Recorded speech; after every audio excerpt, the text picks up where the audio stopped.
Welcome to the channel. Thanks for watching. Thanks for subscribing. We're going to talk some Clemson basketball, and we'll touch briefly on Clemson baseball. But before we dive into that, I got to go off topic just a little bit and give some kudos to this USA hockey team. Here you can see the Tkachuk brothers, Brady on the left, Matthew on the right. Really fun win over Canada on Thursday, 3-1 win. And it started off with just immediate brawls, three of them. Right off the bat, set the tone. Best player in the world, Connor McDavid, is Canadian. He scores to put Canada up 1-0, and you kind of feel like, this Montreal crowd's going wild. They've got the best player, probably the second best player too, in Nate McKinnon. USA responds. USA ties it. USA later takes the lead and then puts the empty netter in to win 3-1. They have a kind of a meaningless game on Monday, and then they've already clinched. They're in the championship on Thursday. I think it's at 8:00. So just don't miss this, man. Clemson sports are rolling with basketball. Is awesome. Baseball's just started, and we're going to hit on that. But this is a rare event where you got actual NHL pros representing their country. So check it out. Don't miss it. It's a lot of fun. And I got to mention, so this is in Montreal. It's mostly Canadian fans. And they booed the national anthem to start. And that hyped up the American players, which you love to see that. I hope that the American fans in Boston for the championship, if they play Canada, but regardless of who they play, I hope they don't return the favor. I hope they don't boo the opposition's national anthem. And I hope they just go out and win. Let's dive a little bit into Clemson basketball. So I want to look at these four teams, talk about seeding a little bit before we do. Clemson went on the road to Tallahassee, Florida, to play a Florida State team that wasn't falling apart per se, but just hasn't been that good. They're 87th in KenPom. They won the two prior games, actually. They had beaten Notre Dame at home. Then they went on the road and pulled a pretty big upset, beating Wake Forest, a team that still is very much in the hunt for the NCAA tournament. Really hurt the Wake Forest resume by going up there. They were down 16 points with 9 minutes left, and Florida State comes back and beats Wake Forest. So you think Florida State's going to be a little bit punchy, a little bit dangerous, but Clemson jumps all over them and really, from start to finish, pretty much dominates in a 26-point win, 72-46. Chase Hunter, Clemson's best player, he was pretty much shut down. He was 0 for 7 from the field, finished with 4 points. Pretty poor game from him. Missed 5 3-pointers. Clemson still dominates. Shefflin finished with 14 points, 12 rebounds. Locken, 9 points, 8 rebounds. They were both awesome. Dylan Hunter, really the player of the game. That's Chase Hunter's little brother. He had 17 points on 7 for 11 shooting. Honestly, he had 4 assists. The thing that was so crazy to me, stuck out, they said, I'll have to check the stat, but they said on the broadcast that he has the all-time record for assist-to-turnover ratio in Clemson program history. Limited sample size because he's always come off the bench, but that's crazy. I think he's Clemson's starting point guard next year. He's really good defensively. He's careful with the ball. And you're seeing the upside. I think you got to remember Chase Hunter had 6 years to get this good. And it was really around year 3 or 4, really like probably year 4 where he started to become a star. I think Dylan Hunter could be a star as a starter next season. And when he's in a lineup with the other starters, really Chauncey Wiggins is the starter. But when you have Dylan Hunter and then you have the rest of the starting lineup, which would be Ian Shefflin, Victor Locken, Jaden Zachary, and Chase Hunter. So you have a 3-guard lineup.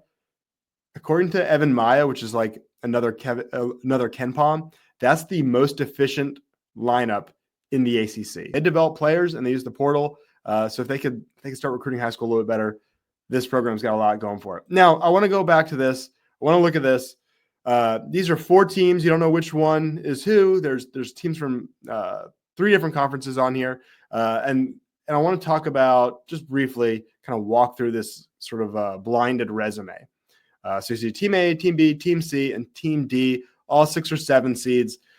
Team C has the most wins. Team A has the best net. So let's give a little bit more information. This is the KenPom offensive and defensive efficiency metrics. So Team A may have the worst record with only 17 wins, but then you say, okay, that offense, number 14 nationally, that is opponent adjusted. It's a pretty good offense, and their defense ain't bad either. Team B, really good in both. Team C, really good in both. Team D, not as good defensively, not as good as the net either, but there's projected as a 6 seed by Jerry Palm, CBS. Now we layer on, how did you do against the best competition? Now you might start being able to, at this point, figure out who some of these teams are. Might be coming together for you, might be kind of putting this together here. Team A, really strong strength of schedule, 15 games against quad 1 opponents, just a little bit below 500 record against them. Team B, only 8 games against quad 1 opponents, and so you see that strength of schedule way lower, 500 though. Team C, their strength of schedule is 66, the worst by a pretty clear margin on here. But in those only 5, but in those 5 games that are quad 1 games, winning record. And then Team D, they played 12, so they played a lot of quad 1 games. Really strong strength of schedule, 14th. But again, fewer wins than 2 of these other teams. So let's do a reveal here. Before I do, hey, don't forget, if you see that ReadyVets logo up in the top right, if you live in the upstate of South Carolina, ReadyVets is there to help your dog or cat when you need immediate care and you can't get an appointment or your vet is closed. ReadyVets is in Greenville, really in Taylor's area. So check them out. They're run by a Clemson grad, a personal friend of mine. So check them out. All right, let's check this out here. So here's those teams. So Illinois in the really tough Big Ten, they've had a daunting schedule, but only 17-9.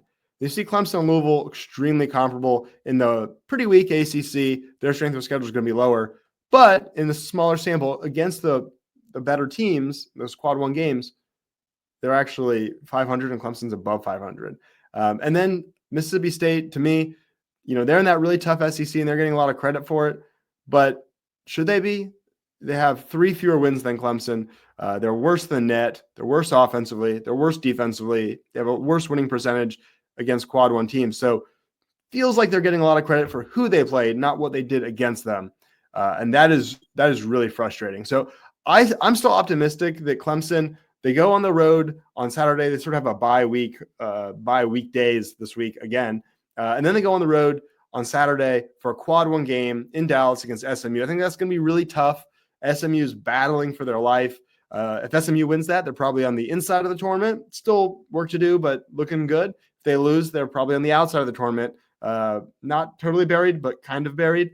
So that is a desperate Mustangs team. It's going to be tough to win there, but I think if Clemson does, I still believe a 6 seed, or even if they could really finish strong, a 5 seed is not out of the question. But a 6 seed is a big deal. Clemson last year was a 6 seed when they went to the Elite Eight in 1980. They were a 6 seed. Last time they were a 7 seed. They lost to Rutgers in the 7-10 game. So I think you get a 6 seed or better, it's just a different world than being a 7, 8, 9, where you're playing a pretty tough first round opponent, and then you get like a 1 or 2 seed in the next round. So really want to see Clemson at least get a 6. 6 versus 5, I don't know how much it matters at that point. I think they were a 5 seed when they made that Sweet 16 run. They were a 6 seed when they last year when they made the Elite 8 run. I think when you're in that zone, it's more about your draw, but seeding matters a lot.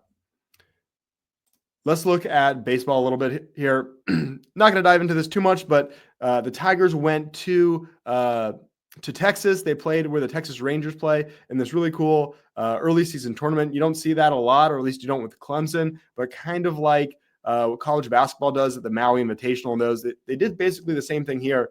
Really tough competition. Oklahoma State, Arizona, and Ole Miss. Clemson went 2-1. Great comeback win against Oklahoma State. Blowout over Arizona State. Blowout loss to Ole Miss. But 2-1 against great competition. I'll certainly take that. They get into action at 4 p.m. on Wednesday at home, Doug Kingsmore against Presbyterian.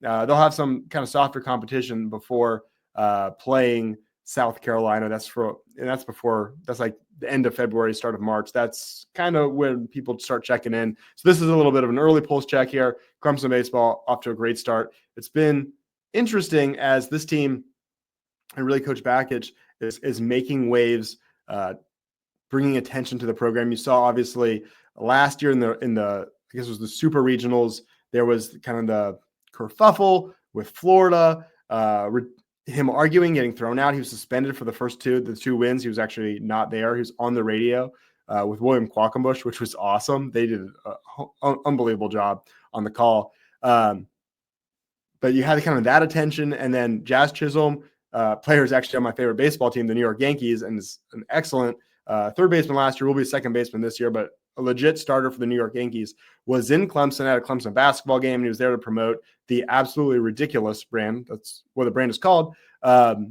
which is gear, mitts, gloves, all that type of stuff.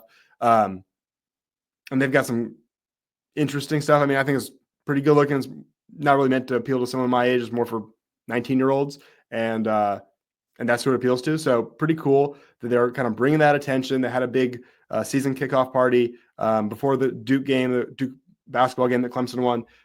So there's a lot of hype and kind of pomp and circumstance that they've sort of created. So they're going to come back. Hopefully they get the attention they deserve from the home crowd this week when they return home. So with that, leave your comments about Clemson baseball, Clemson basketball, and of course this USA hockey team. Thanks for watching, and God bless America.